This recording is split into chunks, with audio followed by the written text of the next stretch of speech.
Good morning everyone and welcome to Creekwater Homestead.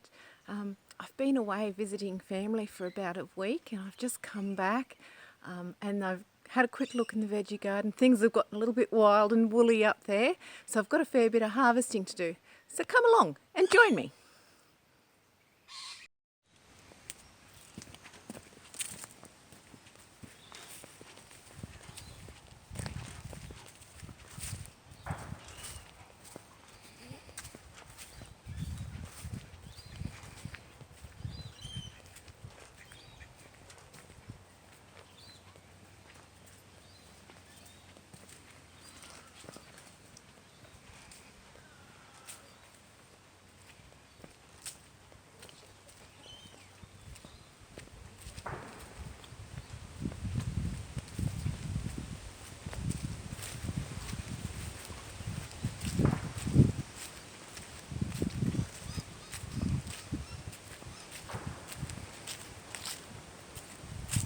A little bit of a sidetrack. Let's have a look at these flowers. A bit pretty, aren't they?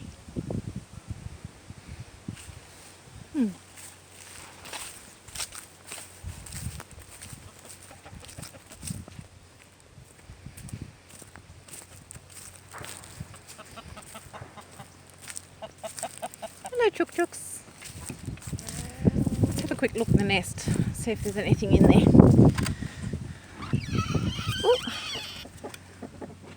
Oh, she sounds like she might be broody. Hi, have you gone broody on me? Are you still laying? Oh yes, that's definitely broody chook sounds. They make different noises when they're broody. She needs a bit more straw. That's just a plastic egg. She definitely wants to mother that. Right, we might go and get some more straw for her before we get started while my basket's currently empty. So let's go and do that before we fill it up with veggies. So here's a couple of old bales of straw I've got in my shed. So let's have a look. I'll pull a bit off the sides here. I'll just shove that in the basket.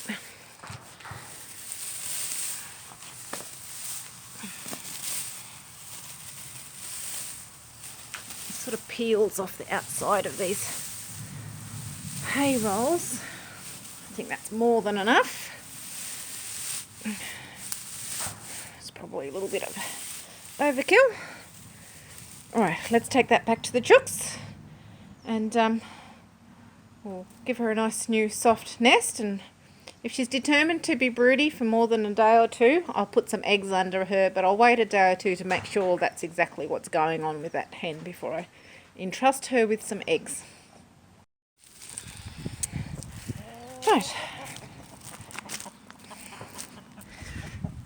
She probably won't be really impressed about this, but hi honey. Sorry, I'm trying to hold the lid open with my head so I have a hand free. Let's put some straw in there. Like I said, I know. Hop up for a second. Hop up over there for a second. There we go.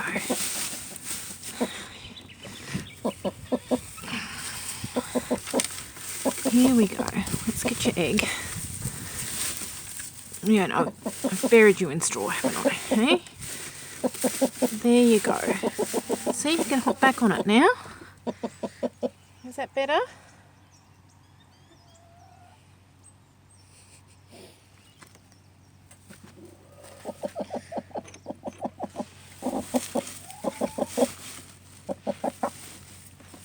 Here. I'll just push it down and make a bit of... And she'll roll the egg underneath her, or she'll hop on top of it, one or the other. She's definitely making all the broody hen noises. Yeah, she's got it covered up again. Alright, we'll leave her there, and if she's still broody in a day or two, I will put a couple of eggs underneath her. We'll try our luck at hatching some chicks. Right, now that my basket is empty, we'll take that and we'll go and do some harvesting. Okay, so we're in the veggie garden, and guess what going to have to do? I'm going to have to pick more peas. These ones are looking a bit yellow and sickly. I think they're just about done. There's a few odds and ends and flowers still on, but I think we're getting close to being finished.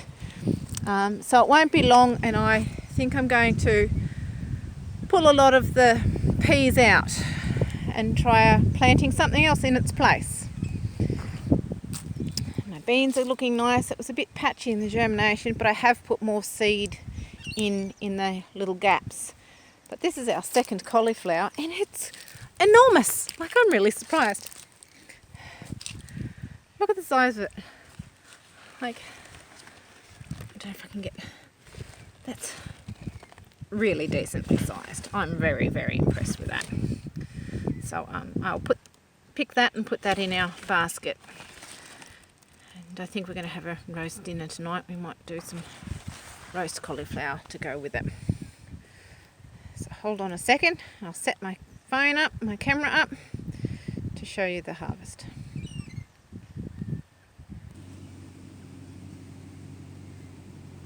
Right.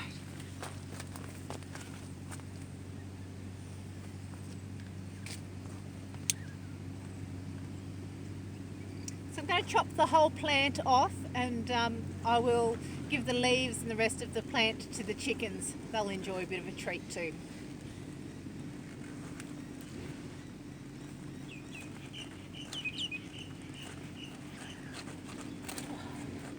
That was a lot tougher than I expected.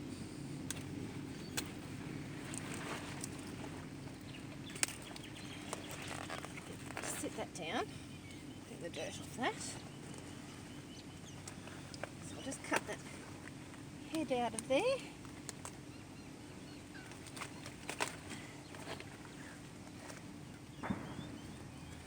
Look at that. It's just a bit beautiful. Right, just chuck that over the fence and I'll be right back.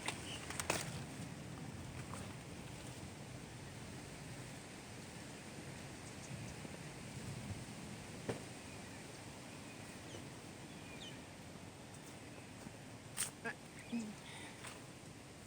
that in our basket. Still got bits of straw in there from the chickens.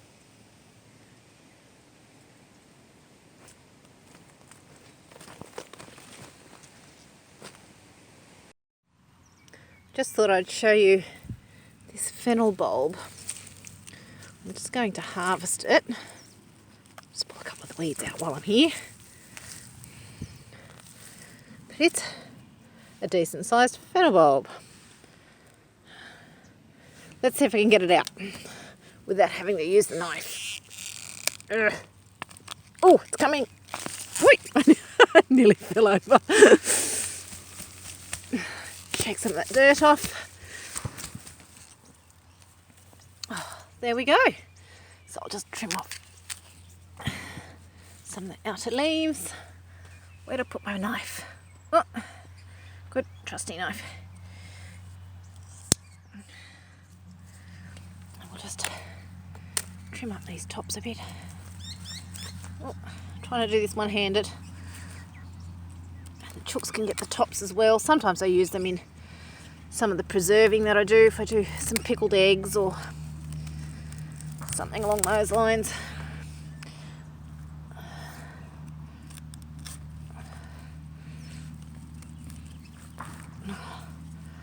Bear with me, trying to do this one-handed.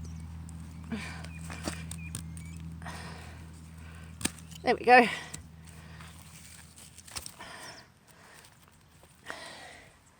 Got a lovely fennel bulb. Look at the size of it. Geez, it's fat too. That'll go really good in a stir fry. It looks like I've got a decent amount of beetroot to harvest too, so I'll just sit you back here and I'll let you watch that. You can hear a tractor in the background. My neighbours are doing some work in their paddocks, so that's what that noise is that you can hear in the background.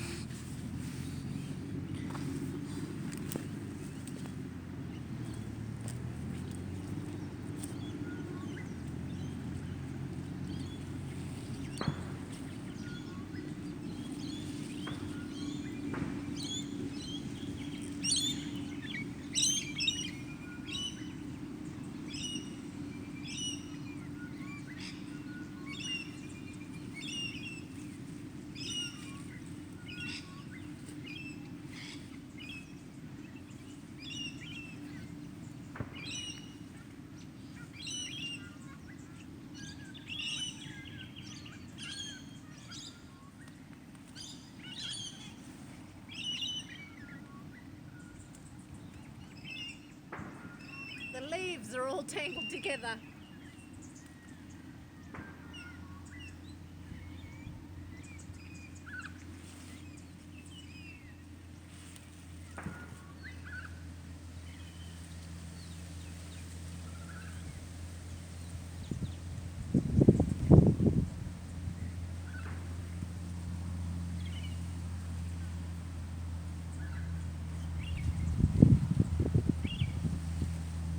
There.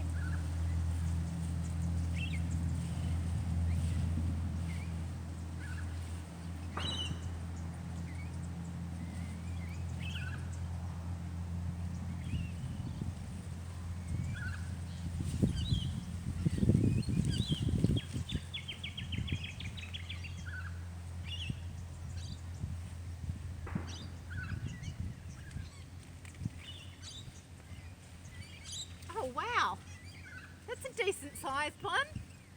Very happy with that.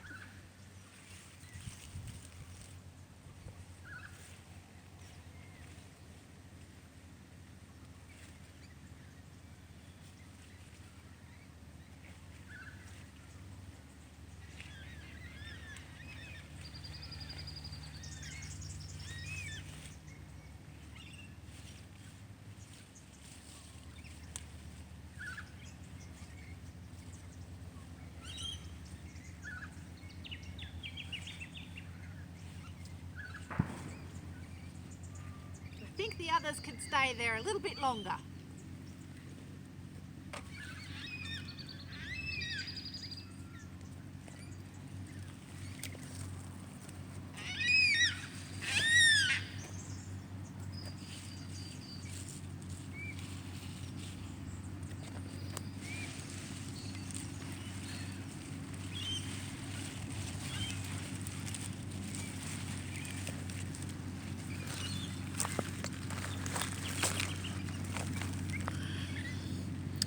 Look at those. I scratched that one a little bit with my fingernail. I try to move the dirt around the tops a little bit before I pull them out so I can see how big the bulb is. But no, that's a nice bunch of beetroot. And the chickens will love the tops too. You can eat the tops, but we don't. We will if they're baby tops. Sometimes I'll pick a few and put them in a salad. But these are a bit big. You can cook them up a bit like chard. But it still gets recycled back into food for the family through the chickens. I'm just going to chop the tops off of these so I've got them free to put in my basket. I'll have to wash them first because I don't want to put them in there, that cauliflower with all that dirt on there. So I'll chop the tops off. I'll just show you. You want to leave a certain amount of the top on it. Otherwise the colour will bleed out everywhere on you. So you leave a couple of inches or so on the top. Just chuck that. And you can store them just like that. I'll give them a wash and a bit of a clean up. And they store best in your fridge. Or a sort of a dry, cool dry spot. You can store them in sawdust, things like that for longer term storage if you need to. But we plan to eat these tonight. It's some of them anyway. So the chickens can have the tops, and I will just finish cleaning the rest of these up. And I have some peas to harvest, but you've all seen me do that before, and it's a bit of I've got a lot to harvest, so I won't film that this time round. But that's the beetroot harvest, and I'll see what else I can find. Oh, hang on, I know what. There was something a bit exciting I wanted to show you today. Come for a little walk with me. Isn't that a bit pretty? I always like to have colour in the garden. It makes me want to spend more time in here. But look at this. While I was away, this poppy came out into flower. And look at the size of it in comparison to my hand. This is huge. There's some big buds there. My grubby hands, but anyway, gardener's hands. About to open too. Just beautiful. They look like a pom-pom. I have no idea what type of poppy this is. I'll have to look it up. Or if you know, maybe leave a comment down below and let me know. But these were the volunteer poppies that grew in my garlic row. I thought I'd leave them here to help with the pollinators. There's another one just here. It's got a bud in it. It's got a little bit to go before it's ready. There you go. And this is my Egyptian onions. I will show you later on what they do when they finish flowering and how they form bulbs. They form little onion bulbets in the top here. But I'll show you that on another video.